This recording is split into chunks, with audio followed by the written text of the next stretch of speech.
चमेली की मालकिन छोटी बेटी रीना रोज रात को केला और तेल लेकर कमरे में जाती थी और कुछ ही देर बाद अजीब सी आवाज़ें कमरे से आती थी। जब चमेली अपनी मालकिन की छोटी बेटी रीना से पूछती तो वह कह देती थी कि मैं कुछ विज्ञान की प्रैक्टिकल कर रही हूँ। चमेली को तो कुछ समझ में आता नहीं था क्योंकि वह तो कभी स्कूल गई नहीं थी, तो उसे क्या पता कि स्कूल में प्रैक्टिकल में क्या करवाया जाता है। बस इसी वजह से चमेली अपनी रीना मैडम की तेल और केला वाली बात को नज़रअंदाज कर देती थी। चमेली रोज रात को सभी को खाना खिलाकर बर्तन व रसोई साफ करती थी। इसी बीच रोज रीना मैडम फ्रिज से केला निकालती और एक कटोरी में तेल डालकर अपने कमरे में चली जाती थी। चमेली अपनी मालकिन की बेटी रीना मैडम को दीदी कहकर बुलाती थी।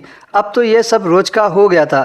चमेली का कमरा रीना मैडम के कमरे के सामने ही था, इस वजह से वह रोज यही सब देख लेती थी। देर रात को रीना अपने कमरे से बाहर आती और हाथ धोती, तब उसका पूरा शरीर पसीने से भीगा हुआ होता था।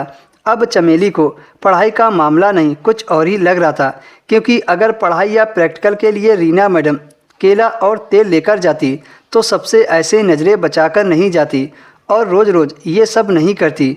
अब चमेली को उस घर में काम करते 4 महीने हो गए थे और उसके दिमाग में इसी तरह की बातें घूमने लगी थी कि आखिर रीना मैडम रोज़ रात को अपने कमरे में तेल और केला ले जाकर करती क्या है। एक दिन चमेली को नींद नहीं आ रही थी, वह अपनी माँ की यादों में खोई हुई थी।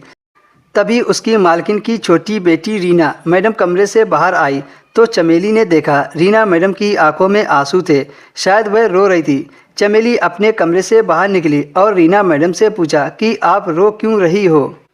रीना मैडम ने बात को बदलते हुए कहा और जल्दी से अपने आंसू पोंछ लिए। कुछ नहीं, तुम जाकर सो जाओ, इतना बोलकर वो अपने कमरे में चली गई।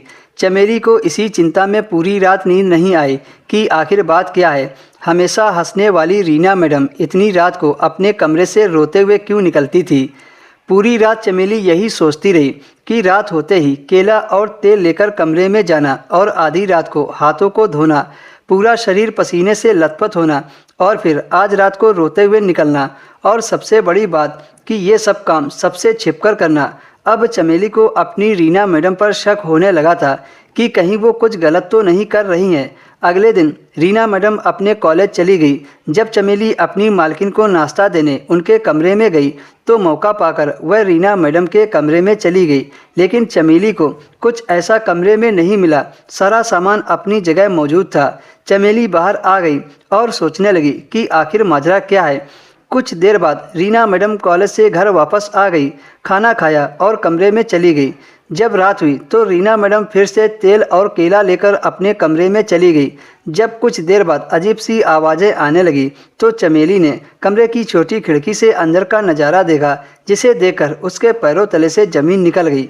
क्योंकि दोस्तों इसके आगे की कहानी आपको नेक्स्ट वीडियो में मिलेगी।